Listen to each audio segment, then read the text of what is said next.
Chapter 55. Illuminated by light cast from a few all but guttered candles on wall sconces was a room of vast size. It was far bigger than any room I'd ever seen before, large enough to contain more than 100 souls. All of Stromford could have crowded in. The wooden ceiling was decorated with carved, interlocking flowers and vines. Walls bore panel after panel, finely wrought, upon which painted images of saints had been set. At the very far end, just opposite where I stood, was a gigantic fireplace, faced with stone and painted tiles. The dull remnants of a fire burned. Close to this hearth, on one side of the room, was what appeared to be the stairway. Before the hearth stood a massive long table with benches and chairs.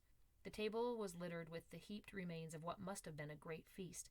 Bones, breads, bottles, and bowls lay scattered everywhere, as if voracious giants had gathered to dine. There were mazers and trenchers, knives and napkins, goblets, things I hardly knew, and more than I could count. In the dimness I was able to make out a number of doors set in the walls. One of these doors was open. From the room beyond a little flickering light emerged. I went to it and, moving cautiously, peeked in. I had come upon something very much like a church, but it was still a room. At first glance the room seemed to contain nothing but gold that burned with a richness my eyes could barely absorb. These golden surfaces were encrusted with countless jewels, blues, purples, and reds, jewels which, in the flickering candlelight, seemed to pulse with a life of their own.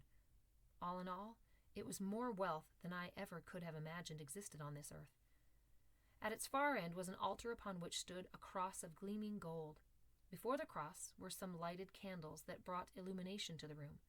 To one side of these candles were jeweled boxes, probably containing saintly relics. Spellbound by such magnificence, I stepped farther inside. It was then I saw that the walls and ceilings were covered with images of holy souls. Their deep dark eyes gazed down on me with such penetrating grief and wisdom, I did not doubt they peered into my very heart. Then I realized that on the altar a single image had been placed. It had been set to the other side of the candles, opposite the relic boxes. Here, within a jewel-studded frame, our glorious lady in her flowing robes of blue was revealed, and kneeling on the ground before her was a knight in full armor, hands clasped in prayer, his face uplifted toward the Virgin. To my utter amazement, I recognized the face of the knight.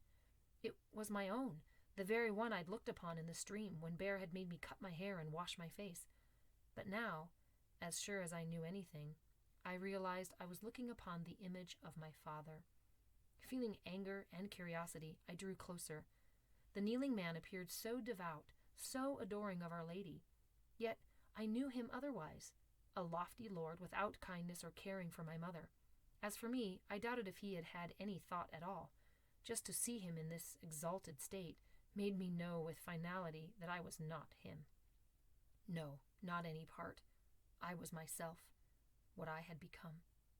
Thus I sank to my knees and, putting aside the dagger, prayed that God, on his throne, with my mother by his side, would judge Lord Furnival for what he truly was. I was completely absorbed when a voice behind me said, "Who are you and what are you doing here?" I sprang to my feet and turned about.